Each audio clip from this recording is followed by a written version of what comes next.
Bonjour à tous, je vous souhaite la bienvenue sur la chaîne de Filmin et le Singe. Aujourd'hui, j'avais envie de m'arrêter un petit peu sur le terme composé, la notion de composition en musique, qui est à mon avis un terme qui est pas si évident que ça. Pas forcément pour la compréhension qu'on peut en avoir, mais aussi pour son application et la légitimité ou non qu'on peut avoir à l'utiliser. En ce qui me concerne, je me suis toujours presque toujours revendiqué comme compositeur, bien que il y a toute une partie de ce que j'ai pu faire que j'aime pas ou dont je suis pas particulièrement fier. Pas parce que c'est mauvais, mais qu'il y a une grande partie de mes créations qui ne correspondent pas à ce que j'aurais aimé faire. Je m'en approche doucement. Il y a des hauts, des bas. C'est assez complexe parce que je me suis j'ai longtemps hésité en termes d'expression entre l'écriture et la musique. Là, les choses sont en train de se renverser. Je suis en train de faire un renversement vers revenir, on va dire, vers la composition musicale, qui est finalement un langage qui correspond plus à ce que j'essaye de dire, d'exprimer. Mais pour ce qui est du terme composé, il a souvent une connotation assez, comment dire, associée, on va dire, à la grande musique entre guillemets.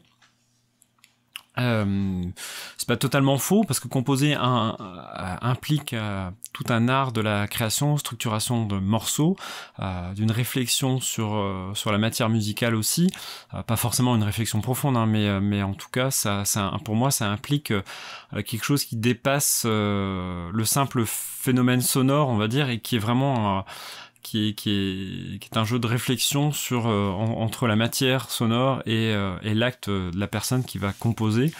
Et pour moi, c'est ça que ça implique. Et ça peut concerner des tas de genres musicaux. Et je suis pas sûr que ça soit quelque chose qui s'entende ou qui se comprenne forcément. Qui se comprennent ou qui se comprennent facilement à l'écoute de la musique. Je pense qu'on peut se revendiquer assez facilement à partir du moment où on a cette réflexion sur la musique. Et par contre, je suis pas convaincu que ça implique, par contre, d'avoir un langage musical qui soit académique ou qui soit un langage admis. Ici ou là, heureusement, la musique contemporaine a beaucoup évolué à ce niveau-là, et il est vrai que les contraintes qu'on se pose, et le langage qu'on emploie est beaucoup plus libre qu'il ne l'a été. Alors, ça n'empêche pas qu'il y a beaucoup de guerres idéologiques, voire peut-être pas de guerre idéologique, mais en tout cas, il y a beaucoup de controverses au sujet du langage qu'on peut se permettre d'utiliser ou non. Voilà, composer ne veut pas dire employer un langage tonal, ne veut pas dire employer un langage forcément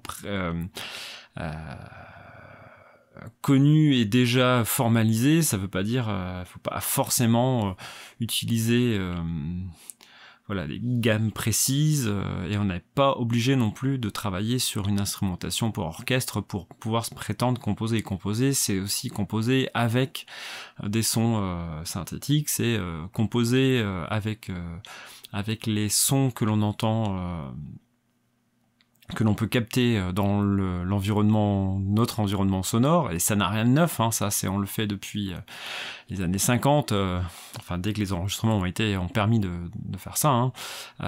Composer, c'est assez large, mais il faut forcément, à mon avis, qu'il y ait une réflexion sur cette matière-là. Finalement, c'est la même chose en écriture, hein. Écrire un roman ne veut pas dire respecter le code du roman classique avec le déroulement narratif. Ça veut dire penser la forme. Alors la forme peut se penser au moment de l'écriture, mais il y a forcément une réflexion sur cette forme, d'une manière ou d'une autre, hein.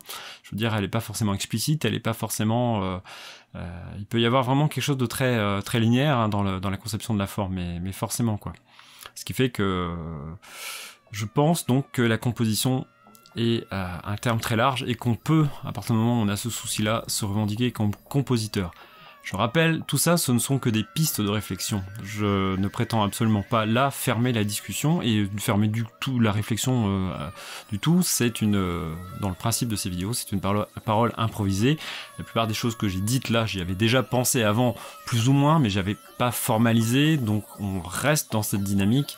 Donc voilà, faut pas prendre les choses que je viens de dire pour argent comptant. C'est une réflexion qui va évoluer et peut-être que justement ça pourra valoir le coup qu'un jour je me penche et que je repenche de nouveau sur cette réflexion et que je note des tas de choses et que je sois peut-être plus précis. Là on reste dans un cadre enfin pas fermé mais ouvert justement de ces vidéos quotidiennes.